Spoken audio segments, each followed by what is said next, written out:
right, so these are not elements of the offense, so I do not need to do a colloquy with these. They're just stipulations of fact. Okay.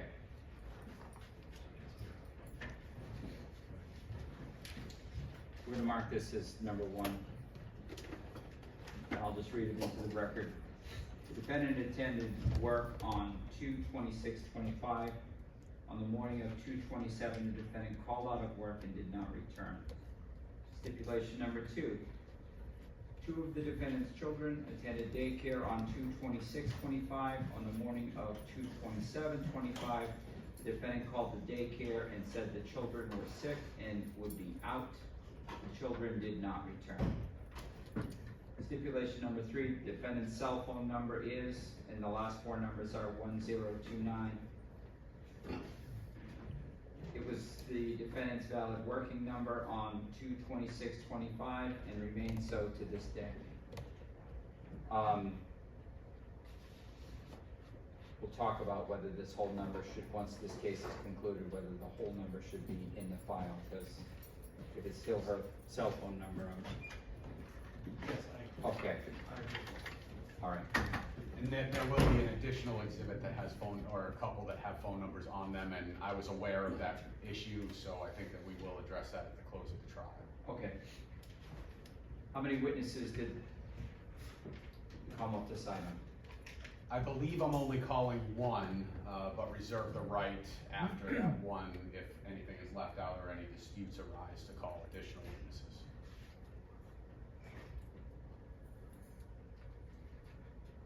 All right. I'll move for trial.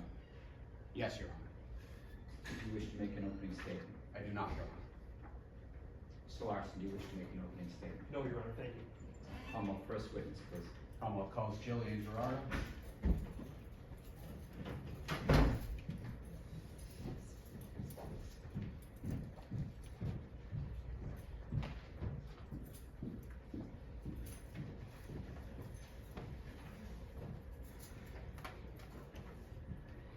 Ma'am, can you please raise your right hand?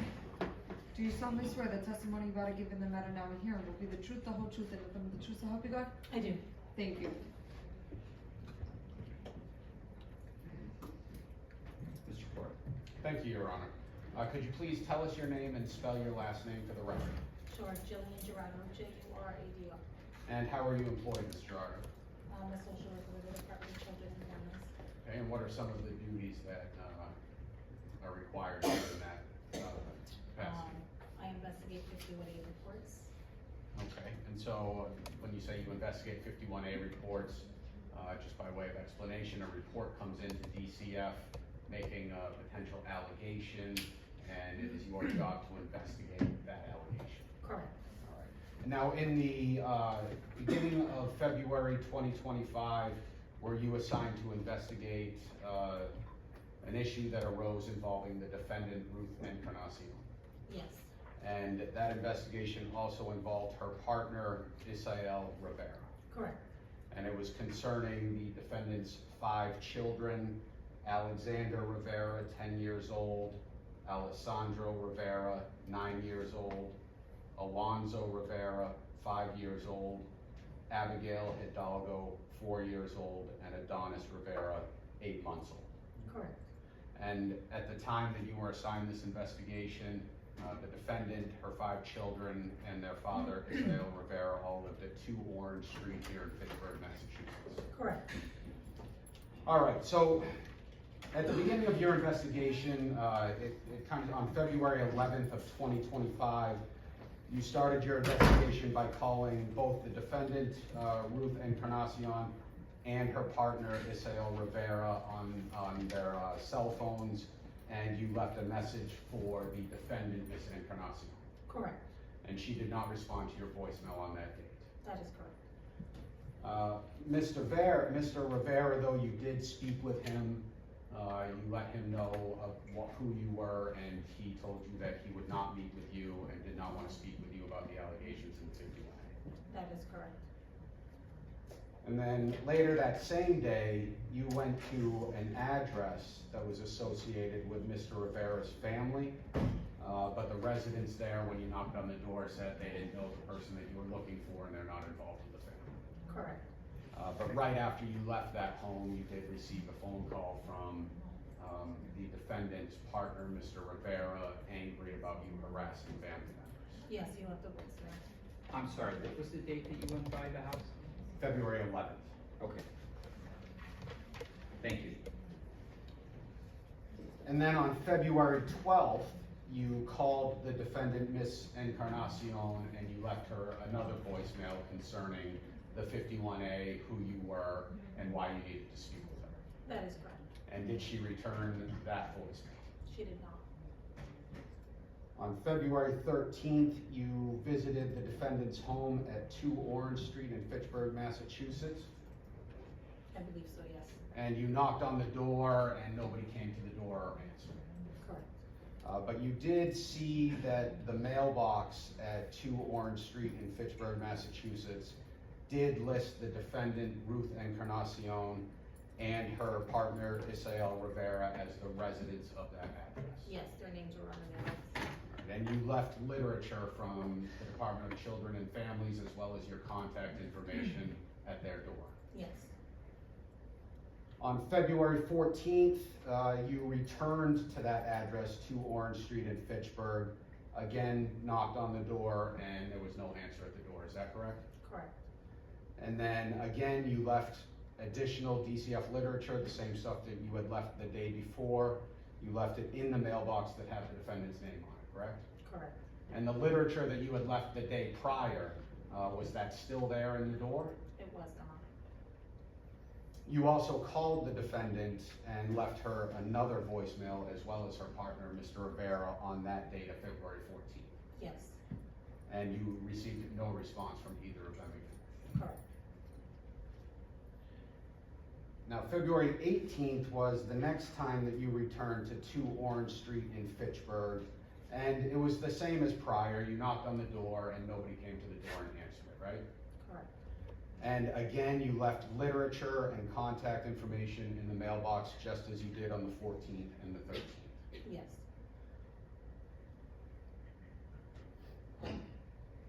Again, on February 19th, you did the same in going out to 2 Orange Street, Fitchburg. You knocked on the door, again, there was no answer, and again, you left literature and your contact information in the mailbox. Yes. And when you're leaving this literature and contact information, would it be fair to say that you're you're doing it again because the previous literature that you had left there was not there? Correct. On February 20th, you called both the defendant, Ms. Encarnacion, and her partner, Mr. Rivera, leaving voicemail messages, again saying the same thing, who you were, why you needed to speak with them, and to please call you back, and you left your phone number. Yes. Did you ever receive a response from either one of them on that date? No. And then on February 21st, you went to the defendant's home again at 2 Orange Street. Same thing, you knocked on the door, there was no response, you left your information in the mailbox. The previous information that you had left was not in the mailbox. Is that an accurate representation of what occurred on February 21st of 2025? Yes. On February 25th of 2025, you received a letter from the defendant's partner, Isael Rivera, requesting, among other things, production of a lawful warrant. Yes. And then on February 26th, that's the day that you, your department, through you, filed what is known as a care and protection order with the Fitchburg Juvenile Court. Yes. And that hearing took place here in Fitchburg District Court up in the juvenile session. And the end result of that hearing was that the juvenile court granted legal custody of the defendant's 5 children to the Department of Children and Families. Yes. And those 5 children were the ones that we listed at the beginning of this question and answer: Alexander Rivera, Alejandro Rivera, Alonzo Rivera, Abigail Hidalgo, and Adonis Rivera. Yes.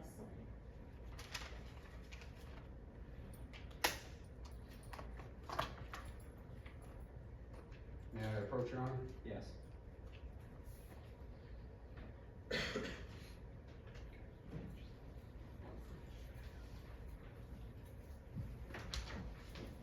take I'm handing you 5 sheets of paper. Could you please take a look at those?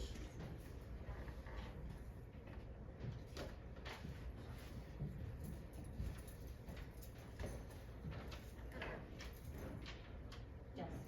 And are those the orders that were given to the Department of Children and Families, granting legal custody of the 5 children to the department on February 26th, 2025? Yes, and, court summons as well, summoning the parents to court. Would you like these as one exhibit or 5 separate exhibits? I can staple them and make them one. Ordinarily, I'd say 5, but they're identical, and that's not the issue in this trial, correct? Correct, Your Honor, I have no objection to the exhibits. The only difference is each one is Listed different associated child. with, right, correct. I understand. We can make that one exhibit. Yeah.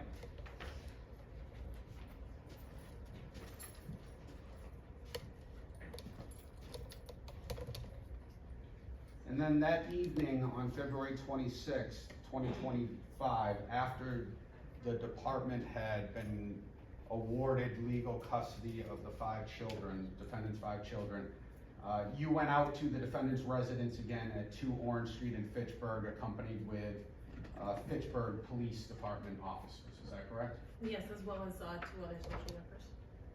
And you went there for the purposes of executing the order granting the department custody of the 5 children. Yes. And again, you knocked on the door with the police officers and there was no answer, is that correct? Yes. You called both the defendant and her partner, Isael Rivera, repeatedly and left them messages that they needed to contact you, is that correct? Yes. And you also sent both of them multiple text messages, is that correct? Yes. And the nature of these text messages and the phone calls was to inform them that the department had been granted custody and they needed to produce the children. Correct. In addition to texting them the information, you also texted both the defendant and her partner copies of the care and protection orders that were just admitted into court as exhibit number 1.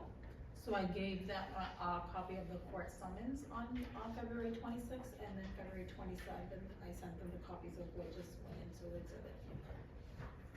I'm sorry, sent them where?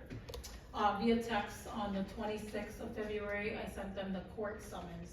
So it's a paperwork via text stating that they have to appear in court regarding this matter of care and protection. And then on February 27th, I sent them the care and protection minimuses, which are the documents that were just entered. So, may I approach again, Your Honor? Yes. Hand you a copy. My apologies. Would you take a look at that?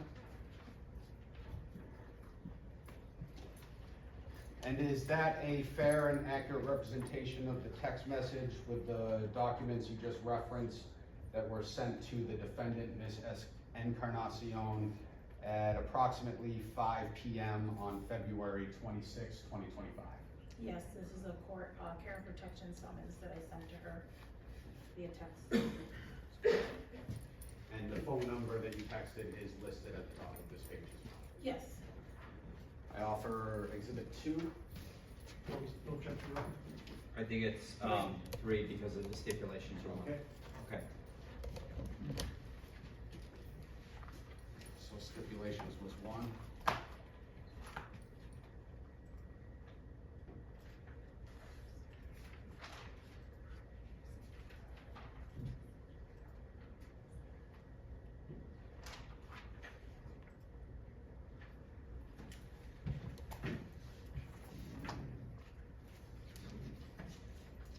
And you sent the same message that you had sent to the defendant, Ms. Encarnacion, to her partner, Isael Rivera, as well. Yes. Now, unlike Ms. Encarnacion, Mr. Rivera did respond to your message.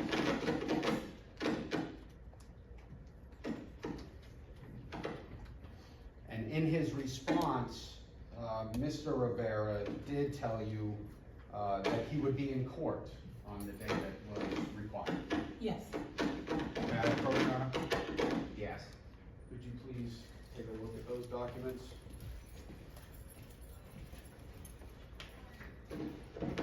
I'm sorry, ma'am, so sometimes we have difficulty with the microphone, and so that's what the static was from, my apologies.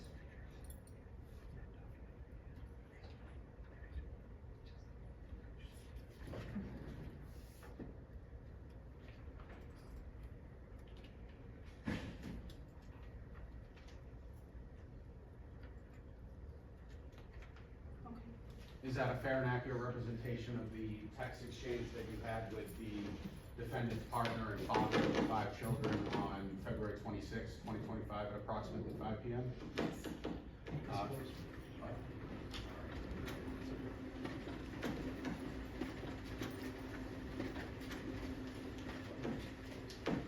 I offer this as an exhibit, Your Honor.